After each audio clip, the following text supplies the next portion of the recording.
Has anyone watched NCIS, the original one with Jeffro Gibbs in it?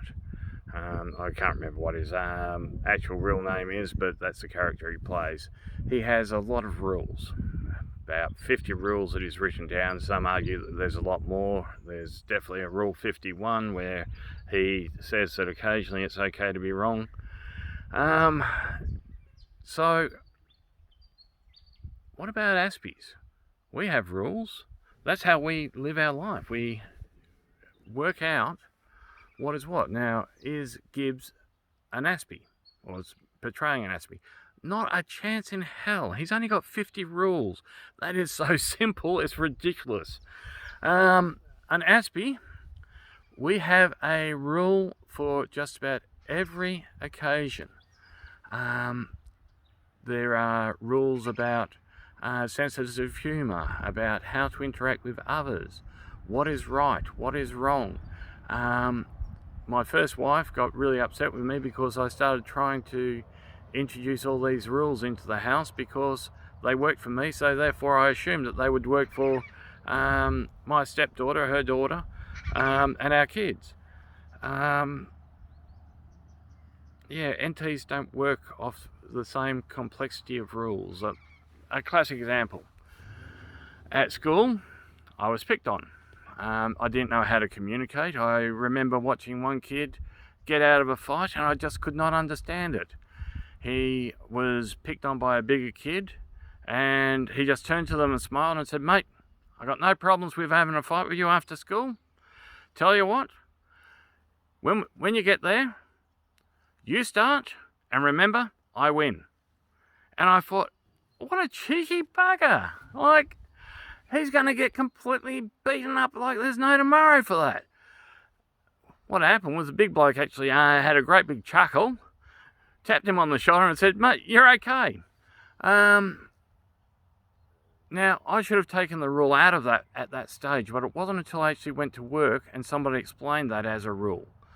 What they explained was, when you're mates with someone, keep in mind I'm in Australia, so a mate in Australia is a friend, a pal, a buddy, whatever you want to actually call it in whatever country you might be in. And I do apologise, I'm speaking an English language, so I can only end up referring to them as English words.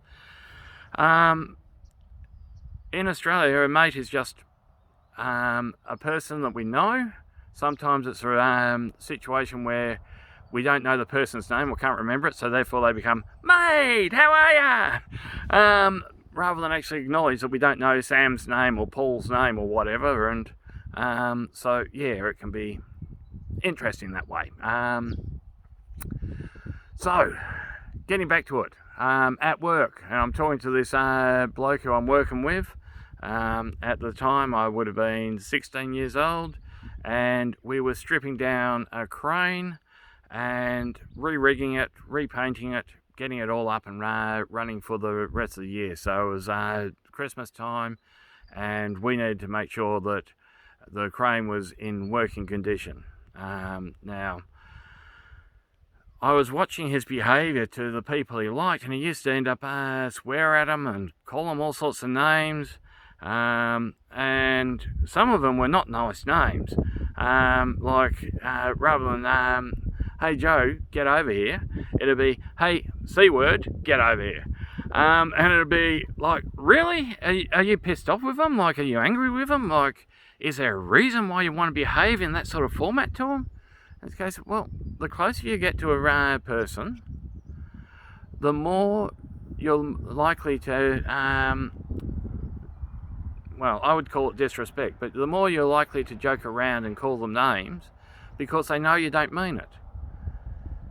Whew, what a eye-opening experience for me. I still don't know if I agree with that, but I do recognise it as it appears to be a rule amongst NTs.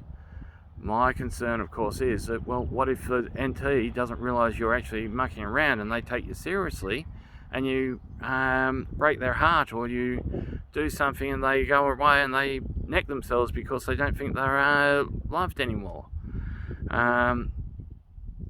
It's weird because it has to be a rule that it gets applied, but I try to apply it in a very sensitive way, and I try to make sure that there is no confusion as to the fact that I care deeply about them and that they are a good friend, which, strictly speaking, isn't that hard. I can count off my good friends on one hand, and probably in reality, outside my family, there's very few people I these days trust enough to actually be considered to be good friends, but there's still a few out there. Anyway, subscribe, like, comment, chat away. Anyway, hope to see you soon.